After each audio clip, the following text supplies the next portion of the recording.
بسم اللہ الرحمن الرحیم۔ شعف مسائل کو سوال جواب کے انداز میں بیان کرنے کا ایک سلسلہ جاری ہے۔ رمضان المبارک کا مہینہ جاری ہے، اس لیے روزوں کے مسائل آپ کے سامنے پیش کیے جا رہے ہیں۔ سوال یہ ہیں کہ عربستان وغیرہ سے یعنی کہ گلف کنٹری سے 29 یا 30 روزے مکمل کر کے آنے والا شخص ہندوستان کے جس شہر میں داخل ہو، اگر اس شہر کے لوگ روزے دار ہیں تو کیا اس آنے والے شخص کو ان کے ساتھ روزہ رکھنا واجب ہے؟ اسی طریقے سے کوئی شخص ہندوستان سے 28 روزے مکمل کر کے یا 29 روزے مکمل کر کے گلف کنٹریز میں جا رہا ہو اور وہاں پر جانے کے بعد پتہ چلے کہ وہاں عید ہے، تو اس شخص کو کیا کرنا چاہیے؟ اس کا جواب یہ ہے کہ ہاں، عربستان وغیرہ سے 29 یا 30 روزے مکمل کر کے آنے والا شخص ہندوستان کے جس شہر میں داخل ہو، اگر اس شہر کے لوگ روزے دار ہیں تو اس آنے والے شخص کو ان کے ساتھ روزہ رکھنا واجب ہے، اگرچہ 30 سے زائد روزے ہو جائیں، یہاں کہ اس کا 31 ہو جائے، تب بھی اس شخص کو روزہ رکھنا واجب ہے۔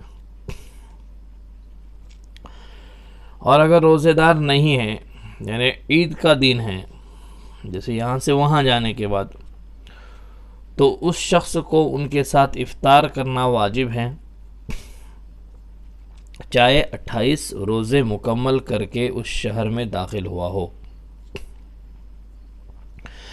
مگر بعد میں 28 روزے ہونے کی وجہ سے باقی روزے کی قضا کرنا واجب ہے۔ اس صورت میں جبکہ آنے والے شخص کے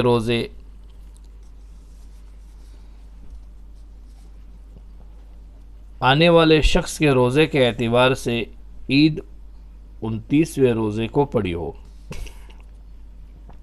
چونکہ یہ 28 روزے مکمل کر چکا ہے اور مہینہ 28 کا نہیں ہوتا ہے۔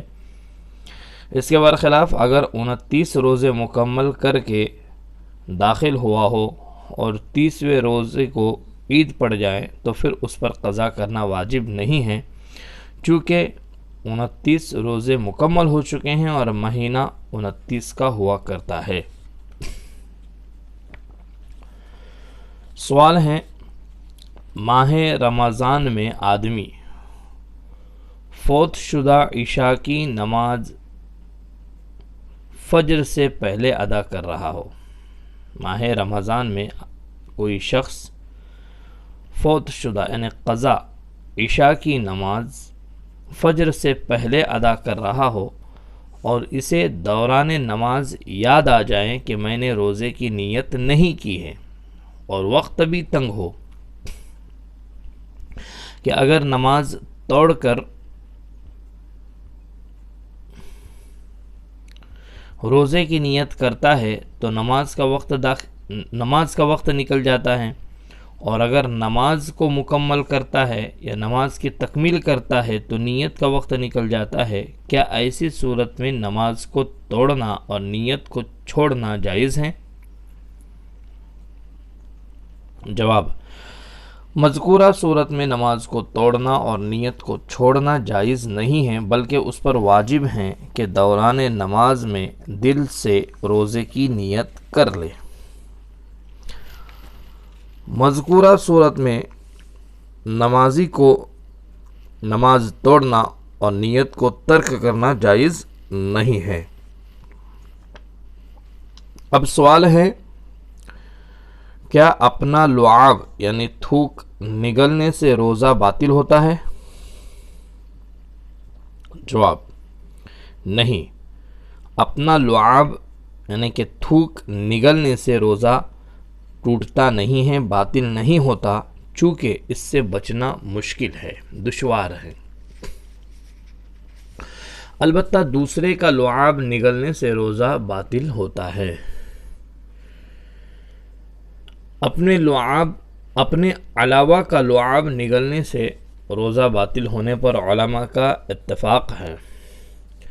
روزے دار منہ میں لعاب کو جمع کرے، چاہے قصدن ہو، اور اسے نگل لے تو اس سے روزہ باطل نہیں ہوتا۔ یہ اصح قول کے اعتبار سے ہیں۔ سوال ہے، روزے دار کے منہ میں لقمہ ہو اور سحری کا وقت ختم ہو جائے تو روزہ صحیح ہونے کی کیا صورت ہے؟ جواب: روزے دار کے منہ میں لقمہ ہو اور سحری کا وقت ختم ہو جائے تو روزہ صحیح ہونے کی صورت یہ ہے کہ مذکورہ لقمے کو تھوک دیں قبل اس کے کہ اس لقمے میں سے کچھ حصہ پیٹ میں چلا جائے۔